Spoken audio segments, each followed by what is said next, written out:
said about working with the Campaign Finance Board and the work that I do with voter awareness and voter education.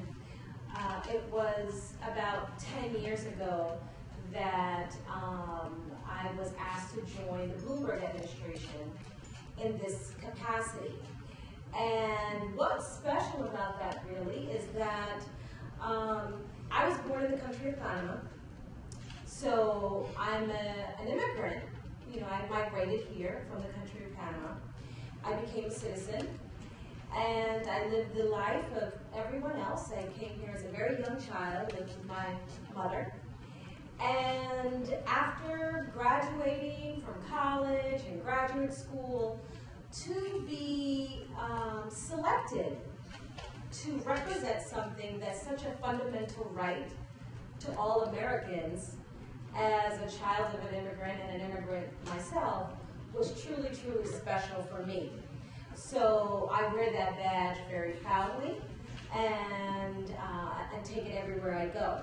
So this evening, while I know I was asked to wear my hat from NAACP, I'm also wearing my hat from NYC Vote in the city of New York. And a lot of what we're talking about, of course, is community engagement, and I have my presentation here, so I'm looking down at it. It's a kind of here we are again, and how long are we going to be here? Right?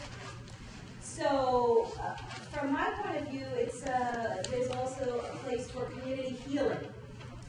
And with the, I'm part of the Brooklyn branch of the NAACP. Part of what we did in our discussions around these issues is that we formed a partnership with the National Association of Social Workers.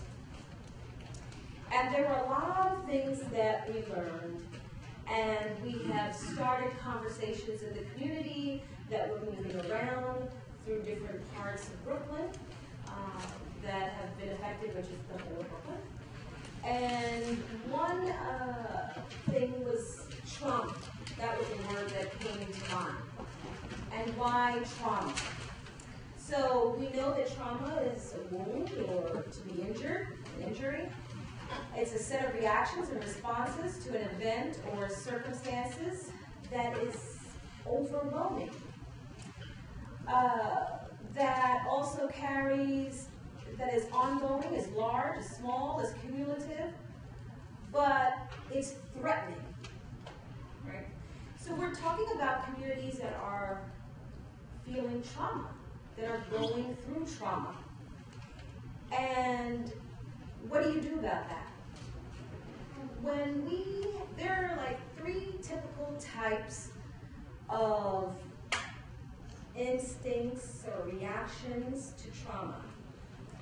One is to fight when you're in that situation. Another is to take flight, get out of town, get out of Dodge, just get out of the mindset. Or just freeze and stay frozen in that moment of what's happening around you.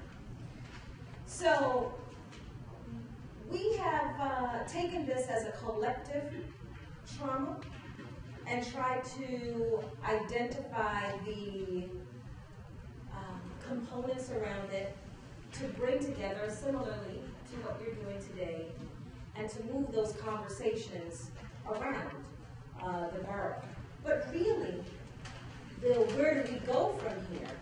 Part of what we have tried to harness is the power to engage through civic engagement.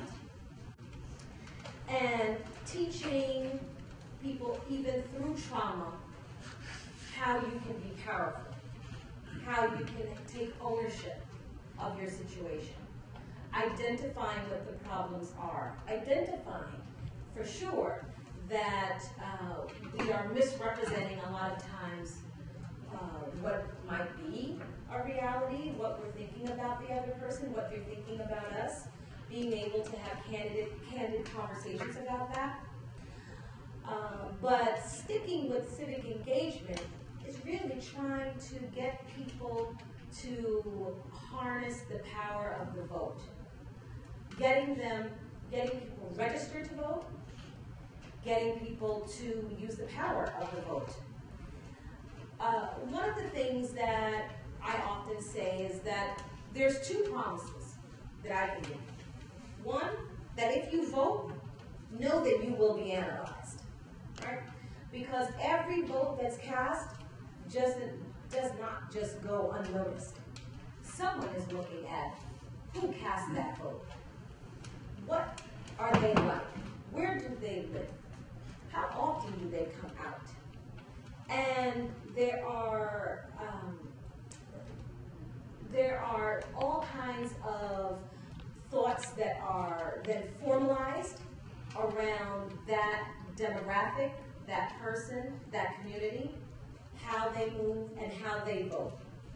The second promise is, if you don't vote, you will be vulnerable, right? Now, I don't have to tell you guys, because I'm sure everybody here is registered and voting, but I will tell you this, it's very, very surprising that about 3 years ago, New York was number 48 in voter participation.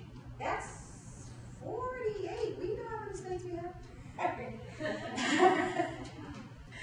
And it's remarkable because we see New Yorkers, we're first in everything.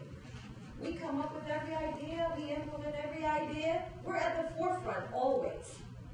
So to think that when it comes to voting, we're like almost last, it shows that we're just not going to the polls. And oftentimes when we say, oh, well, it's the people out there that aren't voting, that's not always true. We have found that people prioritize voting very differently.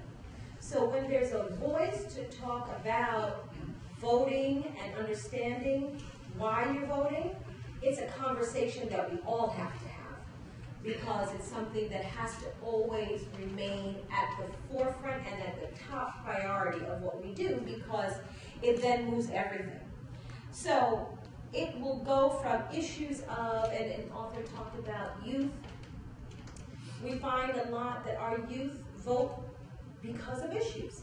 And when you find the most times that people go out to vote, it's because they feel that something is either contested and they're excited, or because they're voting about something that's passionate to them, whether it's housing, or education, or immigration, or to stop and frisk, jobs, transportation, climate change, and the list goes on. But connecting the community to what is important to them and how to stand passionate behind that. But, please. Thanks, Leanne.